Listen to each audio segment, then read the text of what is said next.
Alright everyone, our next Lord of the Rings set is officially here with set number 10333, Burad Dur. The set has 5,471 pieces and retails for $459.99 in the US, and we are going to be reviewing this set today. So what is up, you guys?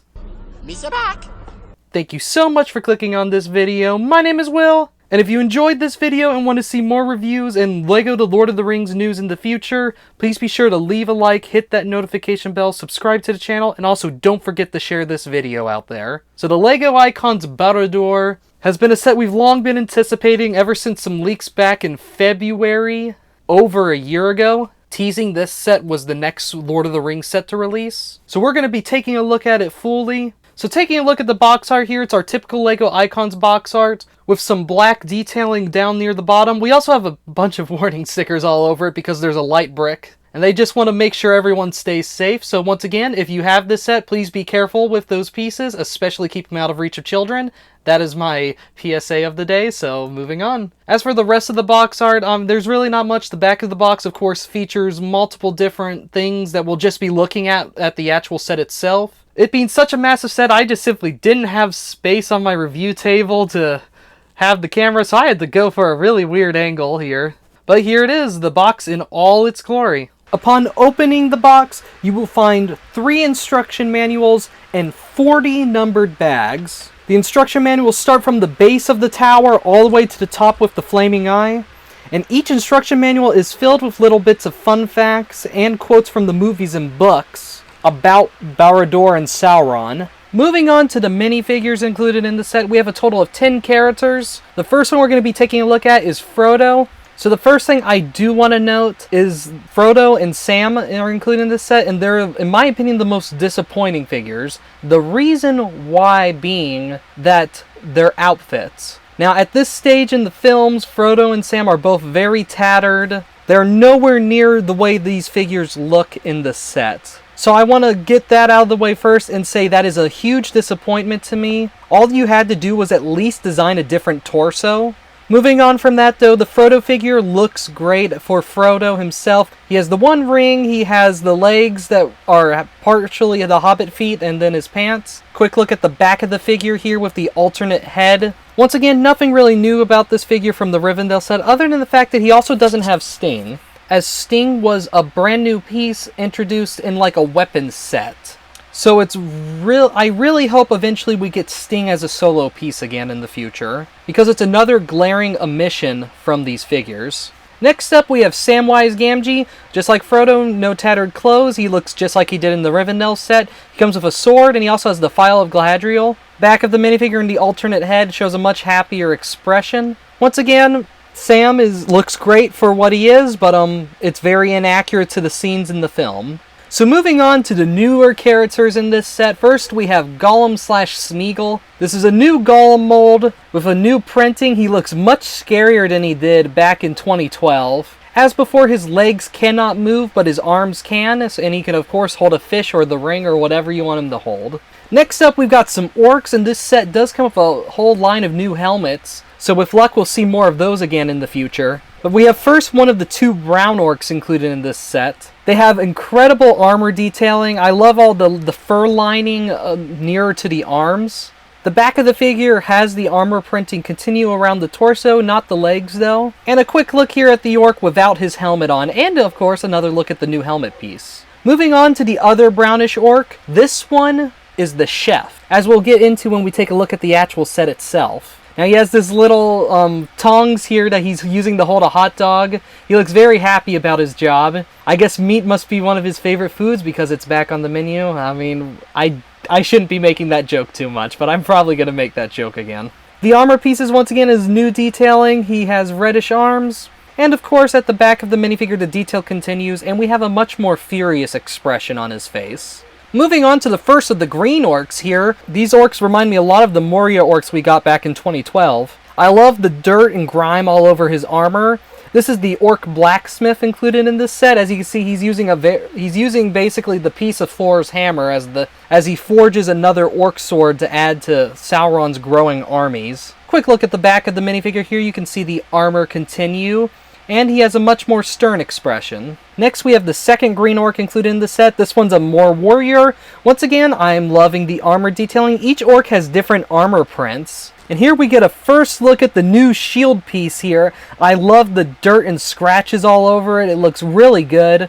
Really reminds me of the type of weapons orcs would use in the films. And then of course a quick look at the back of the minifigure. This one has half armor, half the hide of some animal. Once again, some really nice detailing. We're down to the final 3 characters included in the set, the first one being Gothmog. Now, those of you who don't remember, Gothmog is the orc that leads the attack on Minas Tirith. You know, the one who says, "Stay where you are." He has one arm free and the other arm in a sleeve. He has a sword. The back of the orc isn't very detailed other than the head. All in all, I wonder if this means whether or not we're going to be getting a Minas Tirith set and he'll be a reuse minifigure, or if this means we're not getting a Minas Tirith set. I guess we'll just have to wait and see. Next up, a figure I was pretty excited for, the Mouth of Sauron. I missed out at the Battle of the Black Gates back in 2013, I think is when that figure came out. So I'm really glad to have an opportunity to get this figure again. The helmet looks incredible. The detailing is just absolutely astounding. His torso and leg prints also look really good.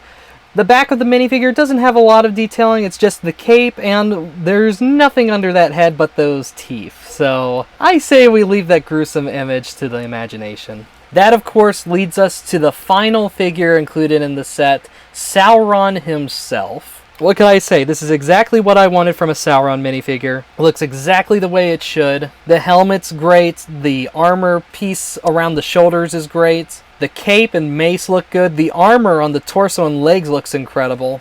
This is exactly what I wanted. I'm very happy with this figure. For those wondering, here's a quick shot of the face underneath the mask. Fiery eyes, kind of a fiery head, kind of indicative of the upcoming set we're about to take a look at. Alright, so that ends it off on the minifigures. So first we're going to move along to the very first build included in this set. This being, well, a little bit of Mordor. I don't think it's supposed to be where Frodo drops the ring, but nonetheless, the set does have us put Frodo, Sam, and Gollum on top of it, so I guess it's just a little bit of... Maybe it's the rock Frodo and Sam are sitting on when the eagles come to rescue them, but nonetheless, it's just a little bit of Mordor here. Not really much to it, just lava, rocks, and, well, there we go. Part of the display piece. Moving on to Burad Dur itself. So we're going to go up section by section, and I'll end this off with the huge money shot of the completed tower. So first we have the first floor here, the gates of Burad Dur. So where do I want to start? Well, so first we've got this little archway here that leads right into the gates. You can have your orcs marching in or out of the tower. Alongside the base plate here, we have a lot of lava and rock elements here to simulate where the tower sits. Once again, as a reminder, this is not minifigure scale, so all these towers, if they were life-sized, would be huge and would be able to fit dozens of orcs. But moving a little bit around the tower to take a look at some of the walls here, we have a couple towers lining up along the side here, some nice just spiky details throughout. I don't know how else to describe it, it's just spikes. If we turn the castle all the way to the other side here, we've got a bit of the mountainside that's built in, that Burad Dur is built into, just creeping up the side. We also have this here, but we'll get into that in a second. Moving on to the actual interior of the set here, over at the right hand side here we have a little blacksmith shop for the blacksmith orc. It's a little lava section here where he's just banging away on his swords. There's a lot of metal sitting right here, and of course lots of armor and helmet pieces in the back sitting on a rack. Right here we have one of those wheels that they use to sharpen weapons. I'm blanking out on what it's called. And then we have a couple more racks right here of weapons, helmets, and shields. That new shield piece on that orc we took a look at. And then if you turn this knob right here, we have a little torture chamber or prison, I guess, hanging over a pool of lava. So you can actually turn it to raise and lower the cage, which is a fun little detail. And once again, that rock, if you turn it, it will actually open up the gates to Burad Dur. Here, let me turn it so we can actually see the gates open. Hold on. Here. There we go. So, there you go. See, you can see the gates opening and closing. Alright, so we're going to take a look at the second floor next. But first I wanted to show you how the levels of this tower worked. So here we have the first floor, which we just took a look at. And here we have the second floor here. So, the way this works actually is there are these grooves that you have here. and then these pieces right here. And the bottom of this tower actually intersects with them. So what you do is you literally just slide it in and connect them. So it's a little bit more sturdy in the sense that it doesn't come off from the top like most modular buildings. Instead, it slides in from the back. Each piece of the tower slides in. As you can see, this one has some of the grooves sitting right there. A fun little detail that I thought was a really good design choice. Alright, so here we are at the second floor. As you can see, the details on the wall continue to build up, wrapping all around the tower. The mountain itself continues to build up on the tower as well. This little section here connects with the first floor, as you just saw in the previous segment. And of course, we have another couple of little towers here. All in all, that's all the detailing on the outside, as once again, it's not made to be minifigure scale, so let's take a look at that interior. Now, the interior has quite a bit more details. We have a menu with meat on it. It's a little chalkboard, which I think is really cool. We have this little cauldron stove here, sitting over here. And then we have the table. We have the table, chairs for the orcs to sit and eat. We have this little was it? It's a keg. It's a keg of ale. That's what it's called. Then we also have a spot for the orc chef to work right at back there next to the menu with lots of different ingredients, some of them questionable, very questionable. And then another really fun little detail here is this rock actually pulls out to show the designs of the 3 elven rings. So Sauron's been hiding the designs for them in his tower, I guess. But yeah, that's a fun little detail hidden away. And once again, at the top here, you can see the grooves and this little piece right here that the tower is supposed to connect to, or at least the next floor. Moving on to the final part of the tower, this is the 3rd floor, but the remainder of the build is one whole piece leading all the way up to the Flaming Eye. So first, let's just take a look at some of the exterior details here. We once again have the mountain continuing around the tower. Lots of detailings. You can actually start to see some windows showing up now, as well as, of course, fire all around the outskirts of the tower. So if we turn it around here and take a look at the interior here, as you see, we can also see the 4th floor here, but first let's take a look at the throne room of Sauron. So we've got a couple banners sporting the mark of the eye and his throne here, all really well detailed, but it has a secret. That's right.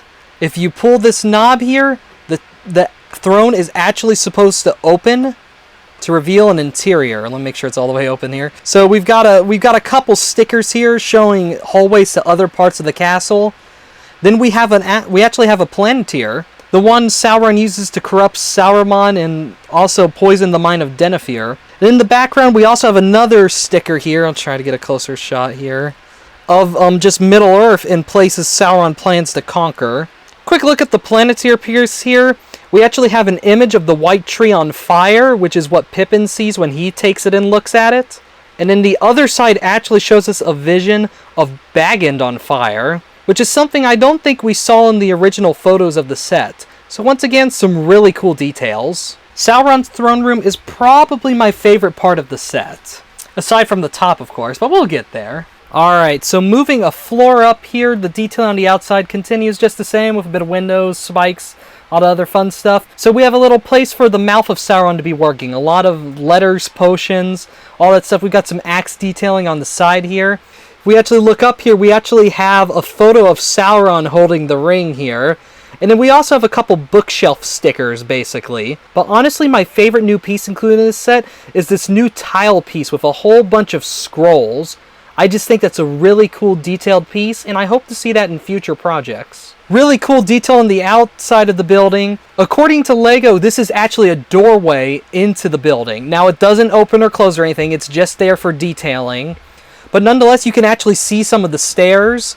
Once again, this not being minifigure scale, there's really not much else to say about it, but nonetheless, I thought it was a really cool detail. Moving on to the 3rd floor here, taking a quick look at the exterior, we have spears making up the spiky details now. We have this fun little spike thing surrounding on the side. Once again, the outside of the building just looks absolutely fantastic. I don't know exactly what these flaps are for. I think they're just part of the detailing.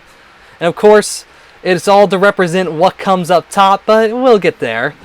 First things first, let's turn around the build and take a look here. So we actually have this little spinning thing here with a ladder that you can actually spin this ladder around to look through all the different bookshelves, because there are a couple stickers in the back that show some bookshelves reaching all the way to the top. And then we have this little printed piece here saying in, you know, the black tongue, 3 for the Elven Kings, 7 for the Dwarf Lords, 9 for men, 1 ring to rule them all. We have that on a printed sticker right here. And then we also have a couple torches inside, so all in all it's just another extra bit of the study, but once again a really nice addition to the set. And that brings us to the top of the tower, where the Eye of Sauron sits. So first things first, it's a very well looking eye. It looks great, it looks exactly the way it should. I like how they started switching to more reddish brown pieces at the top to give you the impression that the eye is on fire. I mean, if you look at the rest of the black tower below here, and then as it builds up to the eye here, I just think that's really cool detailing.